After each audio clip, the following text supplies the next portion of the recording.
Ciao, benvenuto o bentornato su questo canale.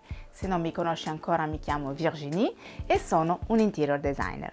Amo co-creare con i miei clienti le loro case affinché possano avere una casa bella e funzionale, ma soprattutto che li supporti e li rappresenti nella vita di tutti i giorni.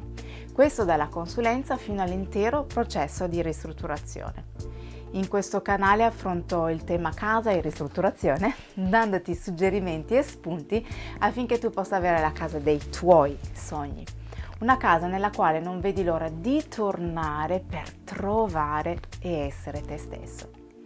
Ricorda che sono suggerimenti generali, non possono avere lo stesso peso di una consulenza fatta su misura, quindi prendi quello che senti davvero faccia al caso tuo in questo momento e il resto senza problemi lascialo andare. Oggi torno a parlare di progettazione di interni per spiegare perché è la prima cosa da cui partire sempre, soprattutto in caso di ristrutturazione. Ma prima di cominciare, se ti piacciono questi argomenti e non l'avessi ancora fatto, iscriviti al canale così da restare sempre aggiornato e da aiutarmi a farlo crescere. Io lo apprezzerò tantissimo. Ora metti un bel like al video e partiamo!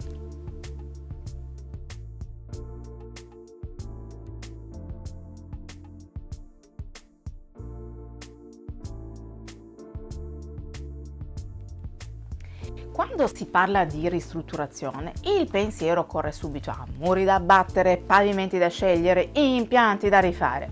Tutto giusto. Ma c'è un passaggio fondamentale che viene spesso trascurato o affrontato troppo tardi ed è proprio quello che fa la differenza tra una casa bella da vedere e una casa davvero funzionale, ed è la progettazione di interni. La progettazione di interni non riguarda solo lo stile o la scelta dei colori, ma il modo in cui gli spazi vengono pensati, vissuti e organizzati nel quotidiano. Vale quando si ristruttura, ma vale anche quando non lo si fa, perché arredare non significa semplicemente riempire gli spazi, ma dare loro un senso, una funzione, un equilibrio.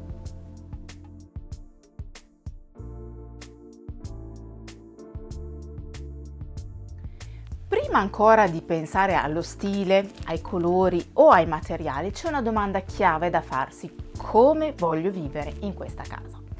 Ogni stanza va osservata singolarmente e con attenzione, decidendo qual è la sua funzione principale.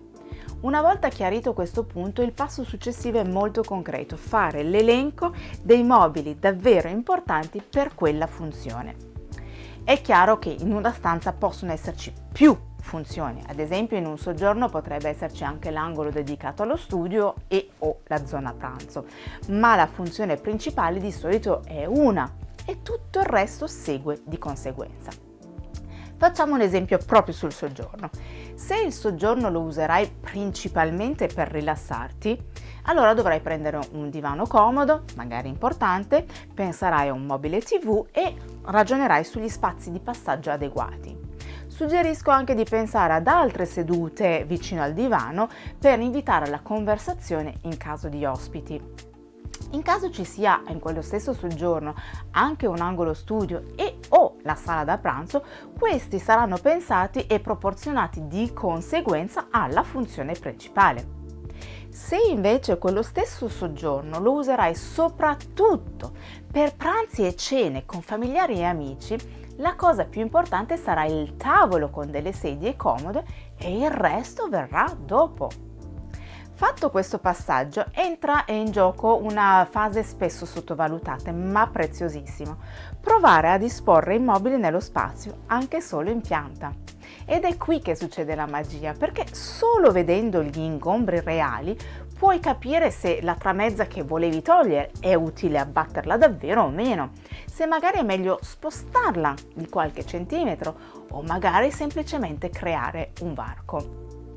Senza questa visione di insieme, il rischio è di prendere decisioni strutturali che poi non dialogano con la vita quotidiana.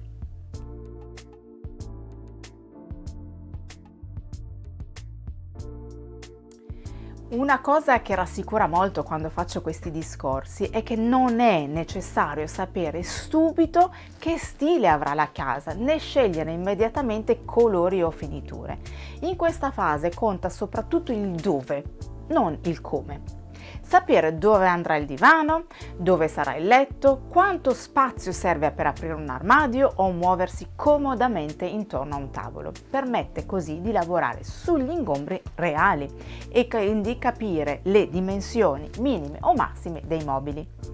Ed è proprio grazie a questi ingombri che poi si possono prendere decisioni tecniche intelligenti.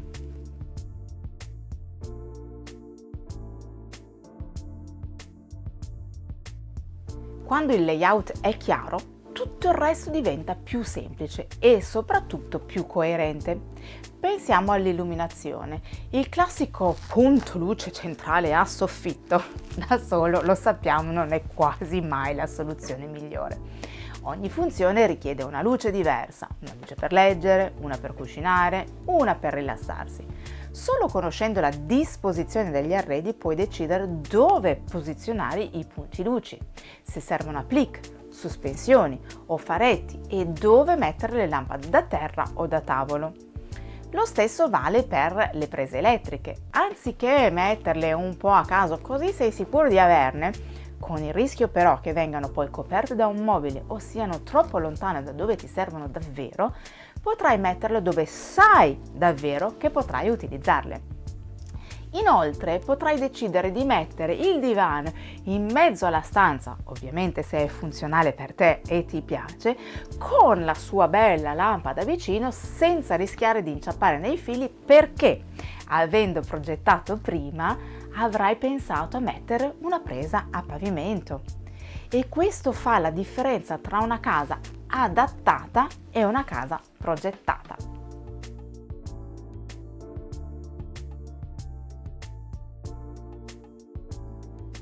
In caso di ristrutturazione, un altro aspetto molto interessante è la possibilità di pensare a più layout. Non per complicarsi la vita, assolutamente, ma per lasciarsi delle alternative. La casa cambia insieme a noi, le esigenze di oggi non sono sempre quelle di domani. Valutare fin da subito 2-3 possibili disposizioni degli arredi permette negli anni di poter riorganizzare gli spazi senza dover fare interventi invasivi. Questo vale soprattutto per l'impianto elettrico che abbiamo visto prima, così anche spostando i mobili avrai sempre prese accessibili. È un modo intelligente e sostenibile di progettare.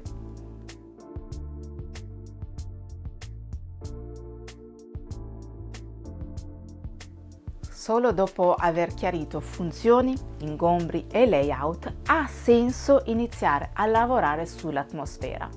La mood board serve proprio a questo, a dare una visione d'insieme, mettere insieme sensazioni, materiali, colori, finiture. Non è ancora il progetto definitivo, ma è un passaggio fondamentale per orientare le scelte e creare coerenze.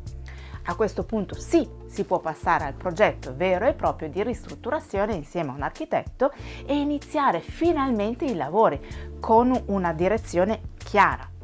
Il risultato è una casa che funziona davvero, non solo su carta.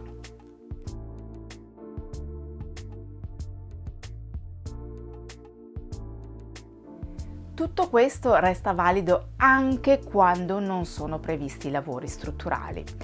Ci saranno ovviamente meno margini di manovra, ma capire la funzione principale di ogni stanza, fare l'elenco degli arredi essenziali, definirne così le dimensioni minime e massime e creare una mood board aiuta a evitare 2 errori molto comuni: stanze sovraccariche e soffocanti o al contrario stanze vuote e senza carattere, ambienti in cui mobili, complementi e finiture non dialogano fra loro.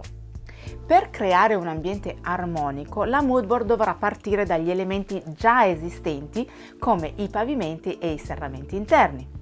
Anche l'illuminazione può essere studiata in modo efficace, usando le prese esistenti e mettendo lampade da terra e da tavolo, creando quindi livelli di luce più accoglienti e funzionali.